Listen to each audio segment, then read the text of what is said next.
Welcome aboard, everybody. Hi, nice to see you all. That guy, this is the Andrea and That Guy talking fantasy baseball today.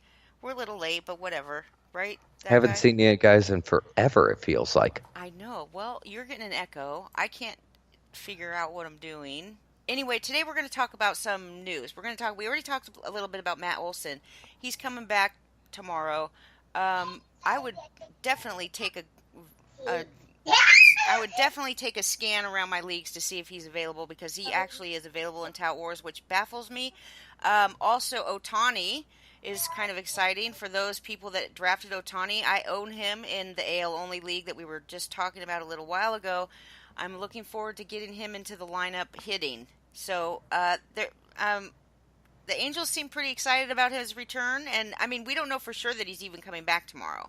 They say they're going to talk to trainers, but I think they're kind of I think that the odds are pretty good that he does come back tomorrow.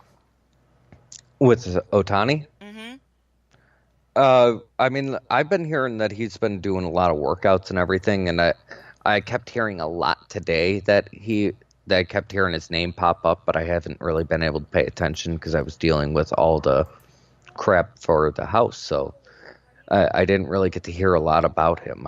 I just know I heard his name all over MLB Network today, so I figured something was happening with him. I'm actually shocked he's coming back this early though, because I still feel that's a lot of torque that he's going to be putting on that elbow swinging the bat. I totally agree, dude. I couldn't even agree more. I just couldn't even agree more. I do not think that it's. I just don't get how it's possible that a guy coming back from Tommy John surgery can hit, and it's not going to affect his you know his schedule, his healing, his whatever it is. Yeah, But well, they and the other part about it is the fact that he's a left-handed swinger, so I feel there's more torque on his right elbow, which is his throwing arm, when he's swinging compared to if he was swinging right-handed, and that arm stays straighter and doesn't have as much movement when it's the back arm. I just don't get it one bit. It doesn't make sense at all. I know that he is he's going to Detroit, so they say that they wouldn't fly him to Detroit if it wasn't pretty sure that he would be back. He's got over 50 plate appearances and simulated games down in Arizona, so they say that he's been okay through that, and he's going to come right in and be the Angels' everyday DH as he continues to rehab, which again I don't get, but I'm have no problem putting him in my fantasy roster. Last year he hit 285 with 22 home runs, 61 RBI, 10 stolen bases, and 59 runs scored. That was in 367 plate appearances, and he's a rookie. So if even if he just hit as good as last year, I'd be great with that. Oh yeah, because I mean he's a good enough hitter that he can very easily change the outcome for your season and how it's going. But I feel most leagues, if he was out there for you, he's probably already gone just because of the fact that he's too valuable to leave out there. I think he can provide too much, and let's be honest, we're not the GMs, we're not the ones paying all that money to do it. So as fantasy owners, we just got to take what we can get, and he's a good hitter. I'll take him. Raciel Iglesias is pissed off at Cincinnati. He was the closer last year. They talked about him coming in and playing like in different roles, basically wanting to use him as an effector, saying that they're going to use him whenever they need him, whenever the game is on the line. And so apparently he voiced yesterday he gave up a ninth inning home run tie breaking 2-run home run to Brandon Crawford in the ninth inning last night, and he has a 4.86 ERA with two blown saves and five losses. This guy is not helping anybody in a points league, I'll tell you that much. But so he, you know, depending on how you see this, I mean, I'm not a big, we have a 20-year-old, so we know all about excuses and all this, excuses, they just drive me crazy. Like, I don't care about your excuses, just don't even tell me. It kind of makes me feel like he's, like, using this as an excuse, because he said to Bobby Nightingale of the Cincinnati Enquirer, he says, you see other closers and they don't pitch in tie games. I'm the only one who comes in tie games, and I've given up homers and I'm losing games and I feel really bad. But the way that they're using me right now is horribly wrong. The closer comes in to finish the ball games. I've been coming in to tie games on the road. I get it. There are situations that the team needs me, but basically just saying that the way that they're using him is not helping him. What do you think of that? You think it's just an excuse? Do you think that there's anything to that or what? I think it's just kind of more of an excuse as to not to use him. I don't think that there was much else that there was with it. I mean, In safe situations, he's got an ERA that's a full run better than what he's got right now over his career in save situations. So in 110 and a third innings coming in save situations, he's got a 2.12 ERA and 107 and a third non-save situations, 3.10 ERA. yeah, I'm sorry. I'm just kind of looking through other players on waivers right now. Oh, no So, problem. I'll just keep going. yeah. I'll keep talking. No problem. Let me know if you find anybody. My because you saying the Olsen thing, I'm not just looking for him. I'm just looking for other mistakes that might be out there. Okay, good. Yes. AJ Pollock's going to be out at least 6 more weeks. And Yeah, that's a scary one, and I'm glad I avoided him this year. 2 months is really more reasonable, they say, not really 6 weeks. So you can expect AJ Pollock to be out for the next 2 months. Are we surprised? Not so much. Are the Dodgers pleased? No. They signed him for $55 million, 4-year contract. He is an injury waiting to happen, as he always has been in his entire career. That's why eventually, like, you just, how can you rely on this? It's not surprising that he's hurt again. Yeah, I mean, it's funny because at first, the way his injuries were, I didn't necessarily think that he was an injury-prone player throughout the beginning of his career, just because they seemed kind of freak injuries. But then it just kind of seemed to continually happen to him, and maybe he's just one of those guys that the freak injuries are just drawn to him. And I mean, when you look at it, Pollock is somebody who always misses half a year, but the other half of the year, he's pretty much worth a good own as long as you have DL spots on your roster or deep benches. He's worth keeping around, but he does hurt you a lot because of what you end up losing. I think the Dodgers are lucky just for the fact that, if they didn't sign Pollock and this happened to one of their other outfielders, what would they do then? And actually, if one of their other outfielders gets hurt now what do they do? They don't have the depth they used to. Although Kemp is out there again, maybe they bring him back. Kemp needs to go to the Indians, man. I'm telling you. Yeah. Well, the Indians need anybody. I think they would be willing to sign me right now for the outfield. Okay, it's pretty ridiculous that the national. Okay, first of all, the bees swarmed today. The bees. They came to the Cincinnati game and they swarmed around and they were. I mean, it was nasty, these bees. I don't know where all these bees came from, but they just basically settled in on the backstop screen and it was crazy. So many. It was only 18-minute delay, but they didn't actually get all the bees removed before the game started. They just got them to migrate over to the upper deck, which, I mean, it's not full of people there. If it was a full stadium, it would have been full of people, but it's not. So they got the bees to go over there. Don't ask me how they do that. But even more strange is the Nationals last night. They were flying from Philly to shoot. Who are they playing today? They were flying. Milwaukee, I think it Okay. is. Yeah, they were flying from Philly to Milwaukee. Oh my gosh, it was horrible. They've lost 8 out of their last 11 games. They have plenty of injuries. They're just now they're sleep deprived. Their plane was boarded at 6:30 last night, and they sat on the tarmac until 4 o'clock in the morning, not going Yeah, and I anywhere. heard they didn't land until about 11:30 my time today, so you're talking 12:30 your time. And I think their game started an hour ago? The plane was still in Philly on at 8:45 this morning, and they just got back to the hotel to go. They went back to the same hotel they were at in Philly, went back to sleep, but they didn't get there till like 4 a.m. or 5 a.m. I mean, who knows? So today I would have said, try not to Try not to roster any of these guys today. Not Milwaukee, but definitely the Nationals. They're just probably exhausted. Oh yeah, roster all of your Brewers though. Yes, roster all Daily. of your Brewers. Yeah. I mean, play all your Brewers, bench all of your Nationals.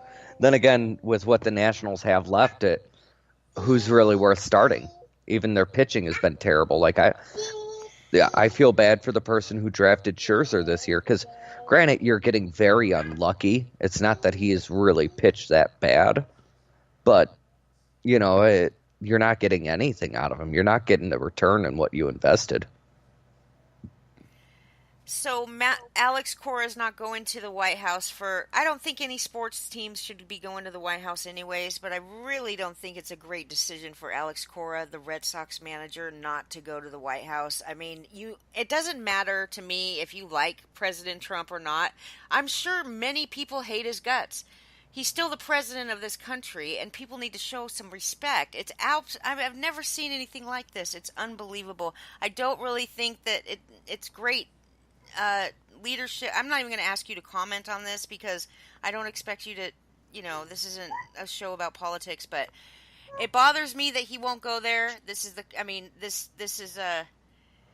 Maybe if you want some, maybe if you have a problem with the way he's doing things, then maybe you could use this opportunity to talk to him about it instead of just not go. I don't like that. That pisses me off as a Red Sox fan. So whatever.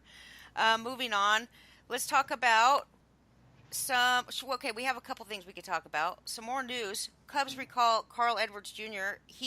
Brandon Moreau is switched now to the 60-day DL. So they say he had a setback. Okay, yeah, I'd say a setback. He's now on the 60-day DL, so you could count him out. So the Well, is Cubbies, it a setback or is it just Brandon Morrow being Brandon Morrow? I have no idea. I didn't even bother looking. When I found out that he was on the 60-day DL, I just said, "Fuck." That's Well, what I that's said. what I mean, though. Isn't he always on the 10-day or the 60-day? I mean, you might as well call it the Brandon Moreau list. And the AJ Pollock list. Yeah, I I mean, mean, we it's can't kind of call it the sad DL. Apparently, that's offensive now. So let's call it the AJ Pollock, or let's call it the Brandon Moreau list. Okay. yeah, I mean, they live on there, What's up with which Rodon, my boy? not Rodon. anything good. I'm actually hearing, I mean, besides the fact they want a second opinion, but they're actually questioning how much of a career he has left from what I'm hearing. This fool never had a career to begin with, dude. Well, he was the third overall pick, so he had somewhat of a career that was projected for him, but he never figured it out. Oh, that's too bad for him. Yeah, they're waiting for a second opinion, but the first opinion said Tommy John surgery. So let's just probably assume it's Tommy John surgery.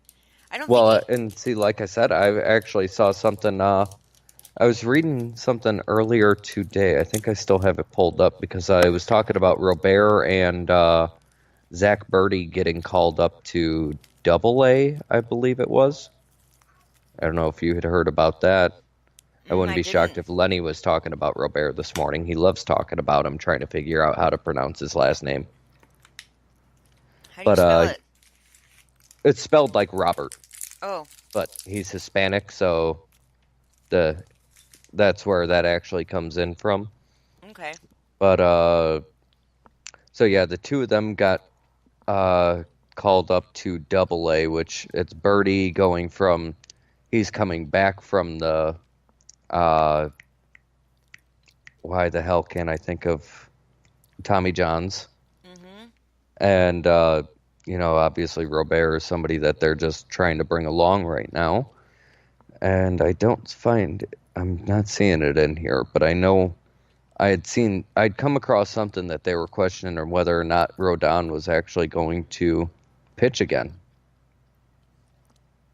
which that really bothers me because I mean, you invest a third overall pick in a guy, you obviously expect some sort of a good return out of it. You don't expect him to be a Hall of Famer or All-Star, but at least a number two starter, maybe a number three. Yeah, I know it's pretty. I feel bad. I mean, it sucks because his career is pretty much just dumb. Oh yeah, I mean, he could be one of the actually. You know what? Could you not see Rodon being one of those guys that goes over to Japan for a year or two and comes back? I guess, but I don't know. I've never I mean, I know we all know that he can strike batters out. We all know that he was drafted early, just like you mentioned, but he's never even when he wasn't healthy, when he was healthy, they still last year or the year before, I remember like I was so perplexed at Rodon because nobody knew what the injury was, but he still wasn't coming into play. And like he didn't even know why he wasn't playing. There was an interview that he did in an article at ESPN that was like, I don't even know why they won't, why they won't put me on the roster. It's just his whole career has been so perplexing to me that he half the time he's on the IL, and there's no good reason why. Like, have you noticed that? You're a White Sox fan, so I'm sure you've noticed this, right? Yeah, because there's a lot of times like he'll come off a really good start and all of a sudden it's like they're starting to try to delay him or things like that. It's almost like they try to not let him develop the way he should, and we're seeing a lot of that just because of the fact. Granted, he's been pretty injury prone throughout his career as well, so he's missing a lot of time on the field, and when you miss a lot of that, it does hurt you. But the main thing that I really see with Rodon is, yes, he has a lot of good strikeout stuff, but he has a lot of trouble hitting the strike zone. So he has no command. Not really. And I mean, the funny part is he does get a lot of people to chase on him, but if you start facing a disciplined team, you're going to give up a lot of walks, and then it just takes that one pitch that doesn't miss out of the zone, and you're done. Hmm. Kind of like the Indians today, because Bauer actually wasn't pitching that bad. I want to say through like 3 2/3, he had 6 or 7 strikeouts, but he gave up 4 runs already. Yeah, he gave up 2 runs in the first inning, and then a couple more after that. I mean, one in each inning, and then all of a sudden, looked over in the fifth inning. I saw he had given up two more, and I was like, "Oh shit, he was out." Yeah, I mean, it was like I said, just a few mistake pitches that the White Sox hitters just jumped on. Yeah, totally. I saw him throwing a lot of knuckle curveballs today. That's 74 miles an hour. And then Well, he loves that pitch, though. I know he does, but what the hell? What about the changeup that he worked on all winter? Let's see some of that bullshit. Whatever. Okay, anyway, Well, actually, that's a good point because you notice he came out this season right at the beginning. I want to say his first 2 or 3 starts, he was using it quite a bit, and since then he hasn't. And his numbers, I don't feel, have really been as good. yeah, I don't know why he's not using it.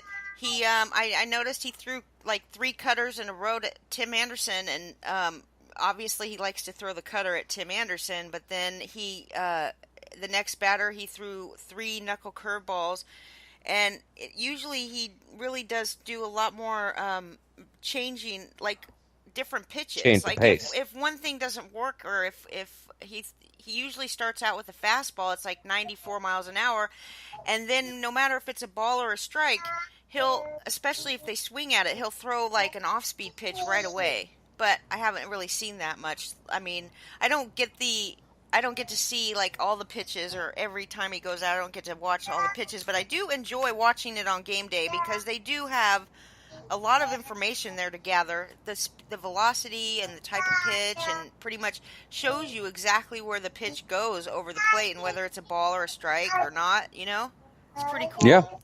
um Well, actually, just because you brought up the two of them, you did see Trevor's post earlier today. I didn't. Okay, so he was talking about bat flips again and tagged Anderson into it. And then I don't remember completely what it was, but Tim Anderson did reply back to something. Oh god, Bauer is such a little troublemaker, dude, which I mean I think it's Oh, it fun. wasn't anything bad. It was him just kind of being a smart ass saying, like, I like bat flips, but please don't do any today. Yes, I gotcha. So, So I mean, he was just kind of poking fun at the whole situation, but like just going, hey, can you not hit a home run off of me today? okay, well that's fine. I mean, I'm more referring to like the shit that he does to Bregman. Poor Bregman Oh, gets. yeah, I know that. It's funny, but I can see the whole point of that because if I'm Bregman, I want to punch him in the face. Like, I honestly hope to face him and for him to drill me in the hip so it gives me an excuse to go out to the mound if I'm Bregman. Okay, so the Nationals, we have. I'm going to do some injury updates here with you. The Trey Turner is a positive. I mean, he's been out since early April fractured index finger on his right hand, and he is showing signs of progress, and he's going to begin baseball-related activities within the next week. So once he starts swinging a bat, it's all downhill from there, and we really hope that they say that the injury that he has is going to have minimal effects on his grip strength of gripping the bat. It says that bone tissue can heal generally within 4 to 6 weeks, and Turner should be back by the end of the month. He may need Well, some. Yeah. is it necessarily the bat grip that they should be worried about, or him trying to throw the ball to first? Well, anybody can throw the ball to first. I mean, Chloe can throw the ball to first, so I hope that he can still throw the ball to first. Well, It's but you just get what I'm saying. If they're worried about him being able to grip a bat, I think I'd be more worried about him trying to grip the ball, because that's your index finger and middle finger are the last two fingers that ball is going to roll off of. they didn't they didn't say. All it said is that swinging a bat would be particularly positive sign that the area is improving and that the injury will have minimal effects on Turner's grip strength. So that I Okay. guess they were talking about the bat, but um, they said that they also say that he could need a little bit of time to shake off any accumulated rust, but that an initial dip in productivity wouldn't be surprising. I mean, the shortstop position is so strong right now. Like anybody that's missing Turner, they're missing him, but they're probably somebody that they could have picked up to at least fill in while he's out and not miss it too much. It's kind of funny because last season I did a straight up flip for Trey Turner for Chris Bryant, and neither one of us are winning that deal right now. I mean, I guess I am a little bit because Bryant's at least playing, but man. Yeah, not good. Well, yesterday he did good. There Yeah, were well, he's five hit grand two home slams. runs in the last like 5 games, and the Cubs have been playing hot, so hopefully he can start picking up a little better. 5 grand slams yesterday on Cinco de Mayo. 5. That's Did you kind know of funny. that? Yeah, No, I didn't. yeah. There was 5 grand slams yesterday. Okay, so we some back injuries. Like JD Martinez has been dealing with some back soreness and stuff like that, but he's playing. Juan Soto now is on the IL. He actually missed like 3 different. He was sidelined for 3 days with back spasms before he went on the IL, and so now he's basically getting shut down for several days in hopes that the spasms stop. But number one, whenever a player goes on the IL with an injury like this, or one that they just want to rest for a little while, it's not actually you're not really addressing the injury, right? You're not like it's not heal. It's basically just resting. So it's kind of like the risk of aggravating it again is that much higher every time until you actually like address it. And with a back spasms like that, there's nothing you can do. I mean, back injuries are just destructive, dude. So I don't think that he'll be able to come back. He's eligible on May 11th, but don't plan on May 11th. This is going to carry on and carry over probably until at least the end of the month. So we'll see what happens with that, but that's a huge loss for Soto people. And then Rendon, he's going to come back this week. He was sent to the IL with a left elbow contusion. We talked about a contusion before, right? It's a bruise, Yep. or it's just a bruise, right? Yeah, I believe it's basically like a bone bruise or something like that. It's basically like a really deep bruise, I believe. His swelling has gone down. And a left elbow contusion. I have no idea what that means. The injury left the joint swollen and limited, and that basically is what put him on the IL. And so the swelling's gone down, and he resumed fielding and throwing, and he should be activated tomorrow. Guess what? Tomorrow. And we'll find Well, out. yeah, we'll keep you updated on that. Chris Davis, he is day to day. I think he's playing tonight, but I'm not positive. He has a left hip contusion, our Right. favorite word. Um, Is this Chris Davis that K. only hits home runs, or Chris Davis that occasionally hits a single but mainly hits home runs? The 247 Davis Okay. with the K. So it's a With mild. a lot of Ks. Yeah. Actually, that's both of them. Wait, what do you mean, Chris? Well, Chris Davis with a lot of Ks, that's still both of them. Oh, because he strikes They out? both strike out a lot. Yeah. That's pretty funny. Okay, so here's the deal. He was removed from the game and will be reevaluated. He probably was reevaluated today. Can you look at the lineups today and see if he's in there? It For sucks who to was lose that? him, too. Chris Davis, a mild soft tissue contusion would be a relative non-issue moving forward, but Davis could need time off if he suffered a more painful. He actually got his hip problem because he collided with the Pittsburgh outfield wall yesterday. So he ran into the wall basically. Um, Whatever. They can be severely painful and limiting, making hip flexion, like raising your leg and your trunk rotation difficult. So we'll be finding out more about him, but I haven't seen anything in the news at all. But he's supposed to get reevaluated today. Um, Ronald Acuna didn't play yesterday. He exited Saturday with back tightness, and so is he in the game? Is he in the game today? Chris Davis. No, Acuna. Oh, you're making me look for another Yeah, I player. need Make two. up your I got mind. two of these. I want to know for Chris Davis Well, and Davis, it says he went 0 for 1 in the game, so it seems like they gave him a off the bench at bat, okay, that's good. That's a good and sign. And Acuna, it says he's that showing he's starting. okay, good because he sat yesterday, so they're But fine. Davis did show that he's still day to day.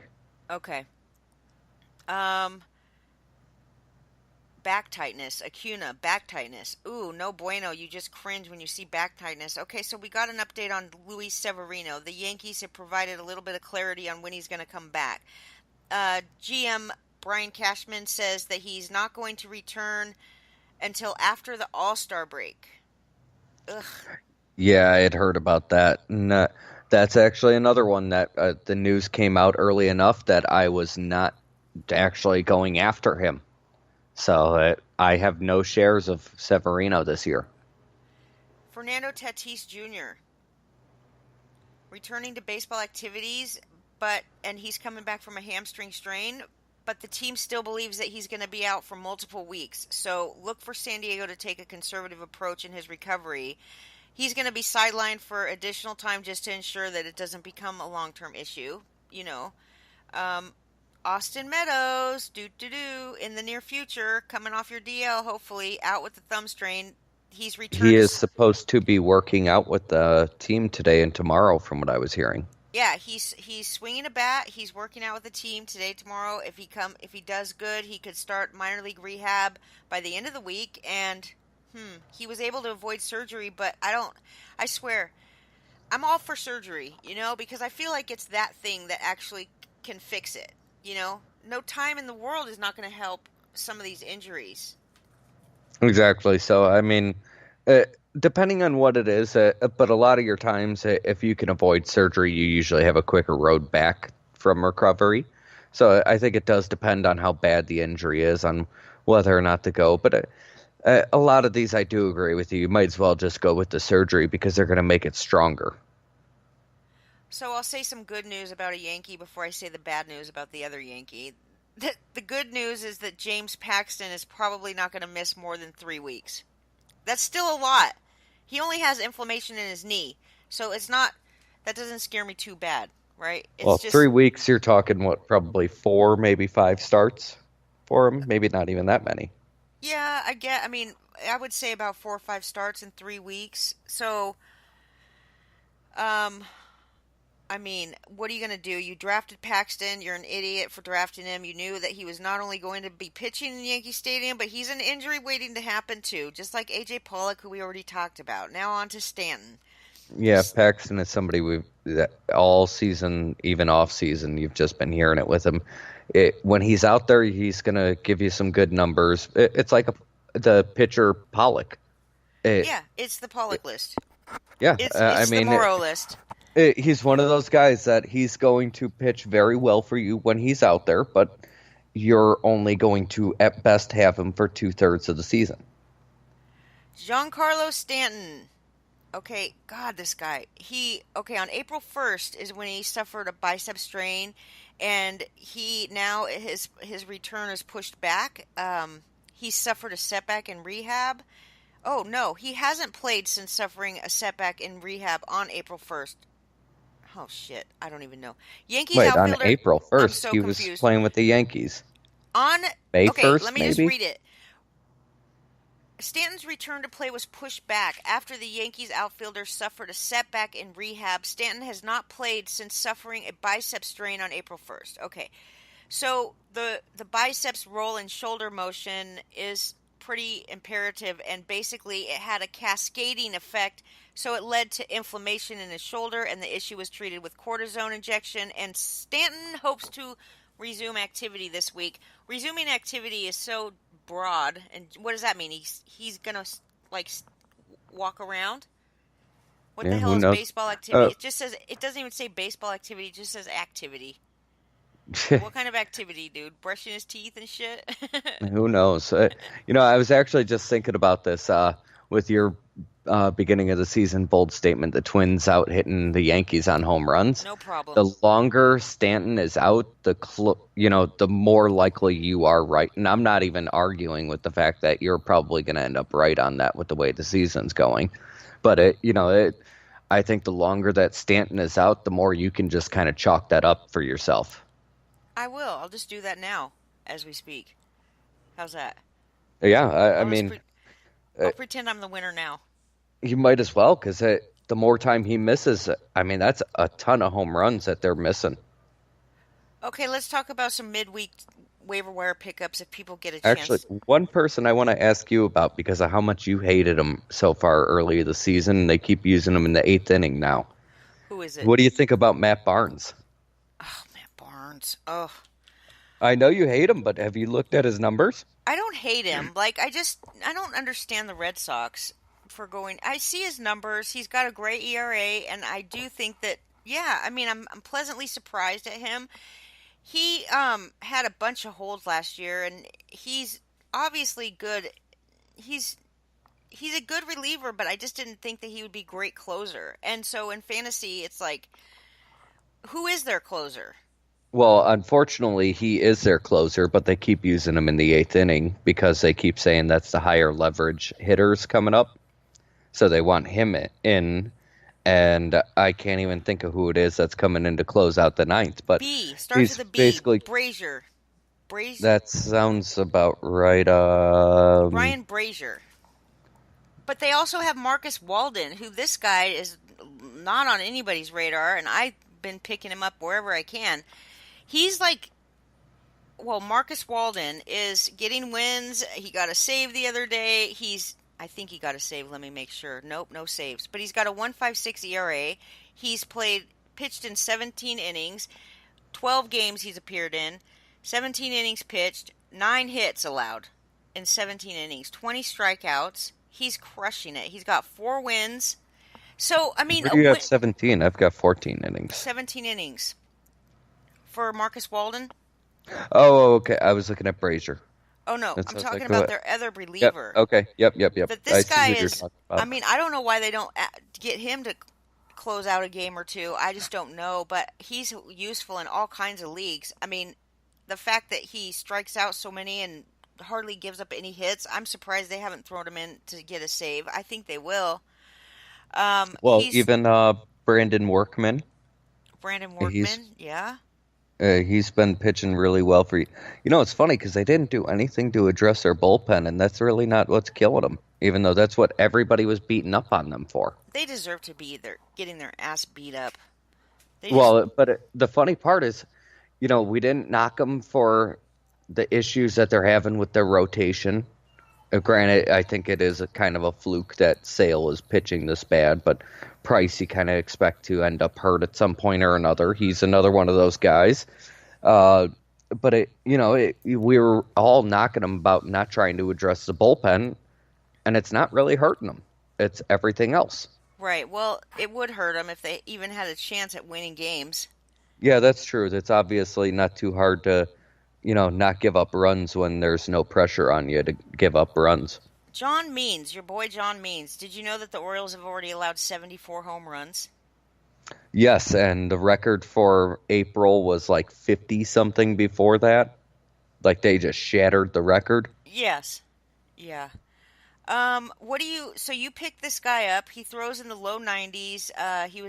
He was actually he got drafted in the 11th round in 2014. His minor league numbers weren't that great, but he's been good. He's got um two starts. He Get was a little shaky this last start.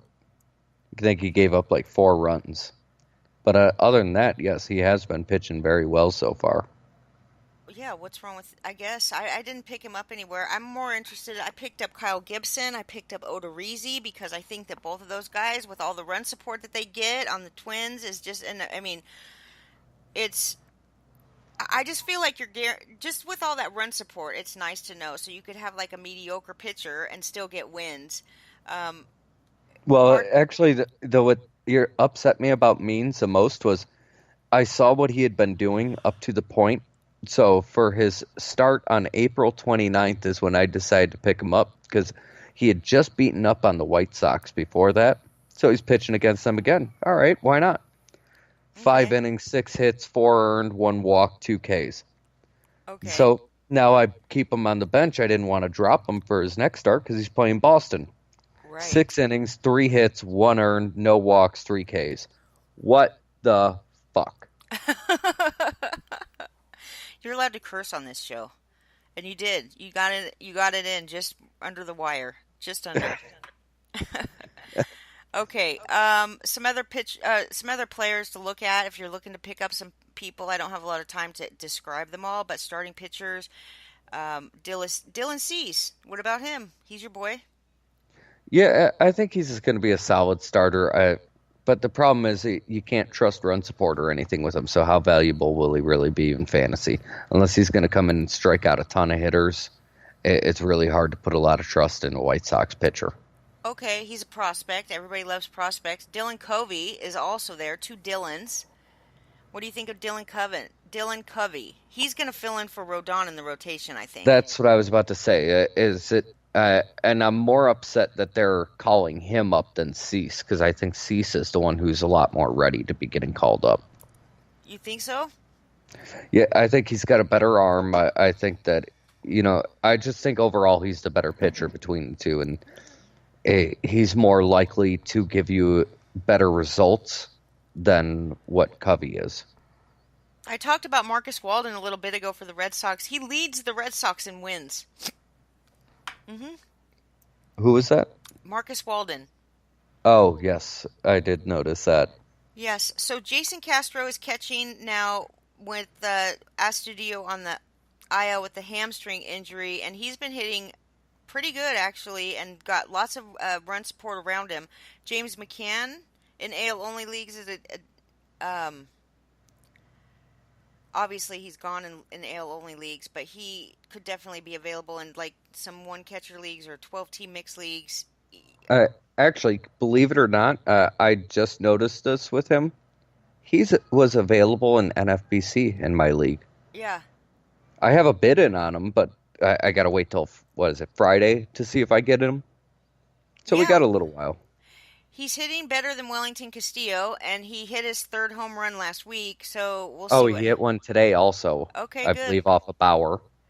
All right. So, unfortunately, I put in my waiver claim for him before that home run. Now that his bat is starting to heat up, I think I'm going to have to increase my bid. Okay. Yes, you should definitely. Calvin Biggio, he's getting ready to come up too. They think Lourdes Gurriel has already been sent down. Eric Sogard is there. He's playing pretty well right now, but those Have you aren't the. ever seen Sogard hit so many home runs in a month? I've never seen Sogard hit a home run in my life. That's kind of my point. Like, what the hell? Is he on steroids? I've always kind of seen the dude with, like, Juan Pierre type power. So, I mean, I Okay, can't believe he's hit, what is it, 4 home runs already on the season? it's unbelievable. Sogard is just weird. He's weird. Um, I can't explain him, but I mean, more power to you if you own him. BGO is raking at AAA Buffalo. He's hitting 361. I would try to stash him if I could. If you have a spot for him, put him on your roster because by the time he gets called up, he's going to be gone, and you're going to have to spend a shit ton of money on him. So There you go. What about Nicky Delmonico? He Thursday night's hero, dude. A walk-off homer for the White Sox. Yeah, I mean, he's actually been working out really well for them, especially since he's been getting some more playing time because they sent down Palka. He So, does, yeah, he's good. But then if Eloy Jimenez comes back, he's gonna lose his yeah, job. he's going to lose a lot of time playing because, I mean, I don't care who you are. Eloy could be half the player that they expect him to be, and he's still better than Delmonico. Okay, we gotta go. So up next is the buffet. Is it? It's the sports buffet with Lewis and Ron, our friend Ron. So have a good night, everybody, and go ahead and listen to that if you must. And I will be listening to that. Find us in the chat room. Say that. All right, have a good one.